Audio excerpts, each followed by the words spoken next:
오늘부터는 아모스를 묵상하도록 하겠습니다.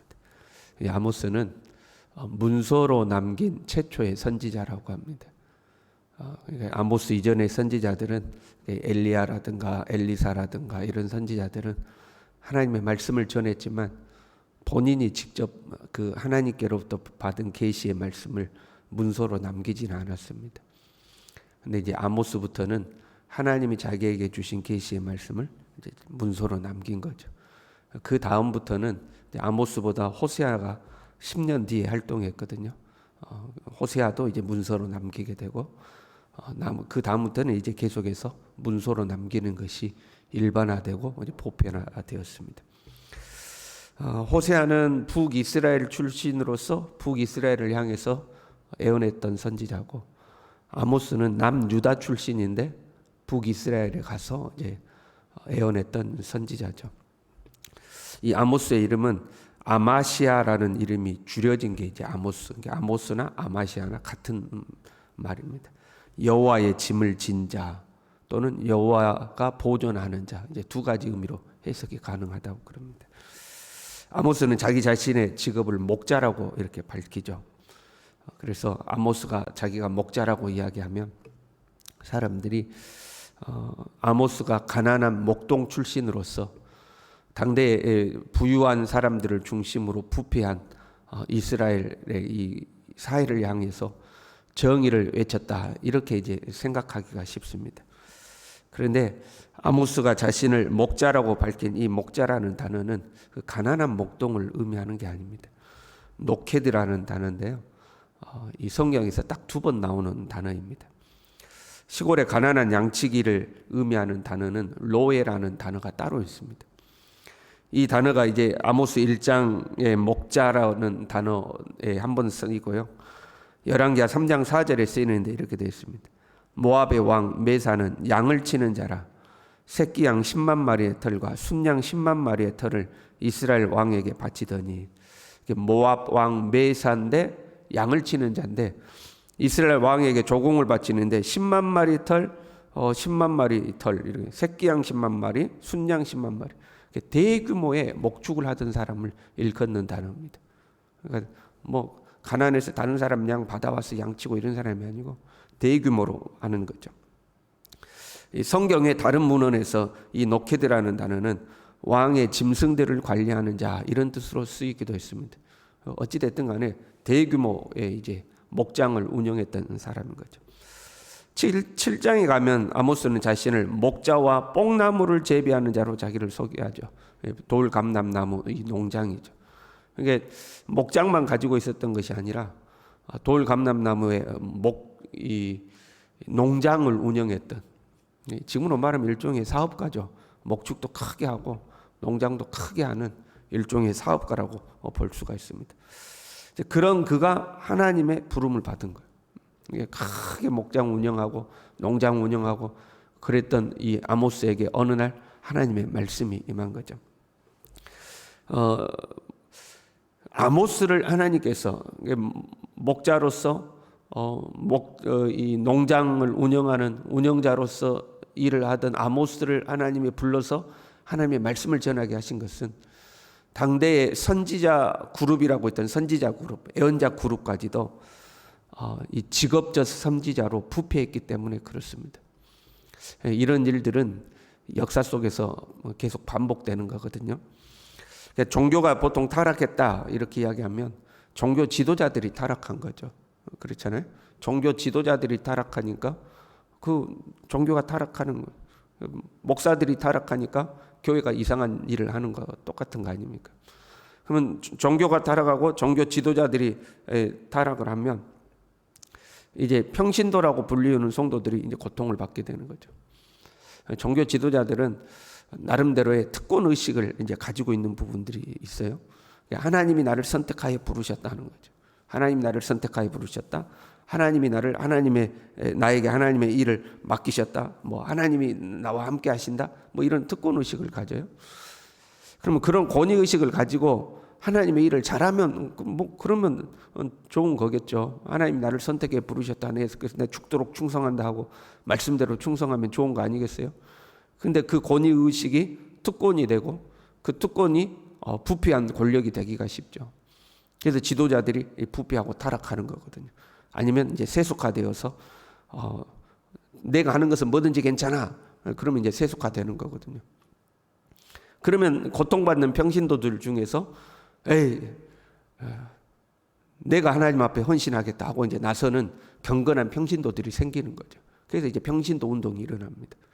평신도들 중에서 경건한 하나님의 사람들이 많이 있잖아요. 그래서 이제 또 다른 이 경건 운동이 일어나거든요. 그 역사 속에서 이게 이제 반복되는 거죠. 아마 이 아모스가 활동하던 시대에도 종교 지도자들이 부패해 있으니까 하나님이 평신도 중에 아모스를 불러서 하나님의 선지자로 이제 사용하신 거죠.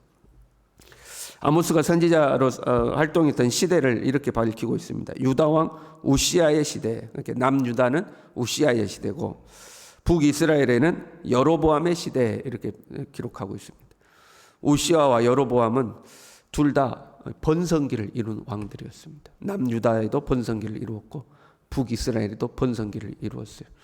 여러분, 부패하고 타락한 것은 번성해지니까 부패하고 타락한 것. 광야의 이스라엘이 가나안에 입성해서 이제 먹을만하고 살만하니까 부패하고 타락하잖아요. 그런 시대인 거죠. 이 우시아 왕은 처음에 여호와 보시기에 선을 행했던 왕이었습니다. 그런데 나중에 교만해져 가지고 자기가 제사장 하겠다는 거예요. 제사장 아사랴와 80명의 제사장들이 그걸 말렸어요. 왕은 왕이지 제사장이 아닙니다. 하나님 앞에 제사를 드릴 수 없습니다. 그럼 말리는데 뭔 소리야 비껴 하고 자기가 하나님 앞에 제사를 드리겠다고 제사를 드리다가 하나님의 심판을 받아서 문둥병에 걸렸습니다. 그 즉시 이마에 문둥병이 쫙 퍼졌죠. 평생에 갇혀서 살다가 문둥병 때문에 갇혀 살다가 그렇게 죽은 왕이 우시아입니다. 북이스라엘 여로보암 2세는요. 북이스라엘의 최전성기를 이룬 왕이었습니다. 다윗과 솔로몬 시대를 이스라엘의 황금기라고 부른다면 이 여로보암 2세의 시대를 이스라엘의 은시대, 다윗과 솔로몬은 금시대고 이 사람은 은시대라고 불리울 정도로 아주 전성기를 이룬 왕입니다. 그래서 이제 부패한 거죠. 경제적 성공이 종교적 정당성을 부여했습니다. 그러니까 백성들이 전에 누려보지 못한 부와 자유를 누리게 되었어요. 그러니까 이 여로보암 왕을 무조건적으로 전폭적으로 지지를 한 거예요. 여로보암이 하는 것은 뭐든지 좋은 거예요. 왜? 우리에게 부를 안겨다 주기 때문에. 이것이 문제죠. 과정과 그 방법이 어떻든지 간에 결과가 좋으면 다 좋다고 생각한 거예요. 더 나아가서 나에게 손해가 되지 않으면, 저 사람이 하는 것이 나에게 이익이 되면 무조건 지지를 하는 거예요. 여러분, 그런 거 우리 지금 사회도 그런 거 많이 보잖아요. 내 편이면 무조건 옳고 내 편이 아니면 무조건 틀린 거죠. 나에게 이익이 되면 무조건 전폭적으로 지지하는 거예요. 이것이 심해져서 이스라엘은 신앙까지도 그렇게 된 거예요. 여로보암의 신앙은 무조건 옳은 것이 된 거예요. 베델의 제사장 아마샤가요, 아모스 7장 13절을 보면 이렇게 이야기해요. 베델을 왕의 성소요 나라의 궁궐이다 이렇게 부릅니다. 하나님의 집을 하나님의 성소요 이렇게 불러야 되는데 왕의 성소라는 거예요. 성소는 하나님의 집이어야 되잖아요. 근데 그 하나님의 집까지도 왕의 집이다 이렇게 불러요. 그만큼 이 여로보암이 신앙의 영역에 있어서까지 절대적 이 자리를 차지한 거예요. 왜요? 백성들에게 부와 번성을 가져다 줬기 때문에. 근데 요즘으로 말하면 이 정도 될 것 같아요. 제가 여러분 막 축복기도 해주고, 제가 막 여러분 애원해가지고 여러분이 막 다 잘 됐어요. 그러면 제가 하나님의 말씀에 어긋난 말씀을 전해도 여러분이 다 아멘 하는 거예요. 왜? 목사님 말씀대로 된다는 거예요. 목사님이 기도해주면 막 다 부자 된다는 거예요. 그러니까 막 전폭적으로 지지를 한 거예요. 하나님의 말씀에 어긋났음에도 불구하고. 성소의 참 주인 되시는 여호와 하나님의 말씀이 이제 안 들려오는 거예요. 누구 말? 여로보암의 말만 들은 거예요. 여로보암은 정치인이죠. 왕이니까요. 선지자가 아니잖아요. 능력 있는 정치인의 말이 하나님의 말씀보다 더 크게 들린 거예요. 정치인의 소리는 귀를 기울이면서 하나님의 말씀에는 귀를 기울이지 않는 거예요. 이런 북이스라엘을 향해서 아모스가 남유다 출신의 아모스가 북이스라엘에 가서 말씀을 선포한 거죠. 그럼 아모스의 말이 들려오냐 안 들려요. 네 남유다 출신이 북이스라엘 와서 전하냐, 네 집에나 돌아가라, 그렇게 이야기합니다. 하나님의 말씀이 안 들려오는 거죠. 2절에 이렇게 이야기합니다. 여호와께서 시온에서부터 부르짖으며 에루살렘에서부터 소리를 내시리니 목자의 초장이 마르고 갈멜산 꼭대기가 마르리로다. 목자의 초장이 마르고 갈멜산 꼭대기가 마른다, 이렇게 돼요. 목자의 초장은 낮은 지대를 말합니다. 낮은 평원지대를 말하고요. 갈멜산 꼭대기는 높은 산악지대죠. 사실 북이스라엘은 남유다보다 비옥한 땅입니다. 그리고 그 북이스라엘이 비옥한 이유는 이 갈멜산에가 있죠. 갈멜산 꼭대기에서부터 눈이 녹아가지고, 그리고 이슬이 많이 내려서 그 물이 흘러가지고 강을 이루는 거거든요. 북이스라엘은 비옥한 산악지대가 많이 있습니다. 그런데 남유다 쪽으로 가면 이제 광야와 사막이 나타나죠. 여호와는 나의 목자시냐 할 때 푸른 초장으로 이끄시며, 그 푸른 초장은 북이스라엘 지역이나 있지 남유다 지역으로 가면 보통 베두인들이 양을 치는 그 사막지대에는 푸른 초장이 없습니다. 그냥 듬성듬성 풀이 나 있는 거거든요. 그 듬성듬성 나 있는 것이 푸른 초장인 거예요. 북이스라엘은 비옥한 땅인 거죠.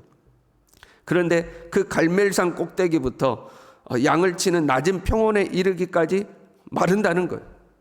북이스라엘 전 지역에 하나님의 심판이 있을 것이다, 이제 그런 의미를 말해요. 높은 산악지대에서 낮은 평지까지 여호와의 심판이 있을 것이다. 그런데 그 심판 선언을 하는데 시온에서부터 부르짖는다, 이렇게 되어 있어요. 북이스라엘을 심판하는데 시온은 남유다, 에루살렘을 말하는 거거든요. 그 에루살렘에서부터 하나님이 북이스라엘을 향해서 부르짖는다, 이런 거죠.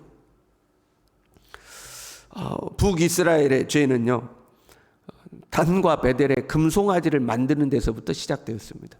남유다와 북이스라엘이 나눠질 때에 북이스라엘이 남유다로 백성들이 예배드리러 갈 것, 성전으로 예배드리러 갈 것이 두려워서 단과 베델이라는 지역에 금송아지 만들고 거기에서 그 하나님을 섬기도록 했잖아요.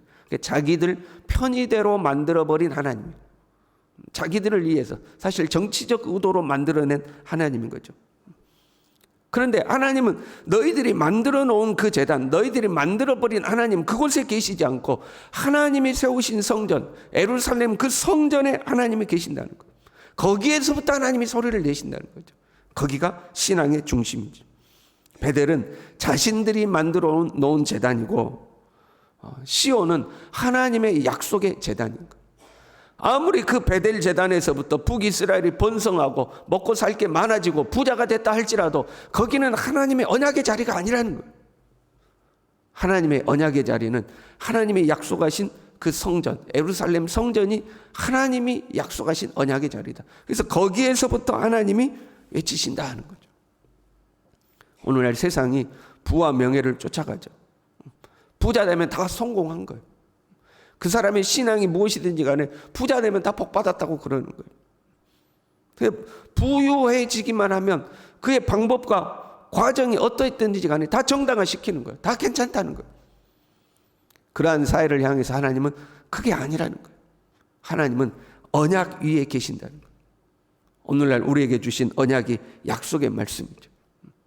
부하든지 가난하든지 형통하든지 불통하든지 건강하든지 아프든지 우리는 하나님의 약속의 말씀 위에 서야 할 줄로 믿습니다. 말씀을 떠나서 부유하면 다 되는 거고 건강하면 다 되는 거고 형통하면 다 되는 거고 이게 아니라는 거예요. 하나님의 말씀대로 사는 것이 때로 고난길이요 좁은 문이요 가시밭길 같을지라도 말씀대로 사는 것이 그것이 하나님의 길인 거예요. 저와 여러분이 부와 명예를 쫓아가는 것이 아니라 고난의 길일지라도 하나님의 약속의 말씀을 붙들고 살아가는 우리 모두 될 수 있기를 간절히 바랍니다. 기도하겠습니다. 하나님 아버지, 부유하면 뭐든지 오케이라고 말하는 이 시대 속에서 하나님, 우리는 부를 쫓아가지 아니하고 부유함으로 성공으로 우리의 신앙을 증명하는 것이 아니라 하나님의 말씀대로 살아가는 우리의 삶으로 하나님의 말씀 붙들고 사는 삶으로 우리의 신앙을 증명해 보일 수 있도록 주님 우리를 굳건한 팔로 붙들어 주시옵소서. 예수님의 이름으로 기도 올리옵나이다. 아멘.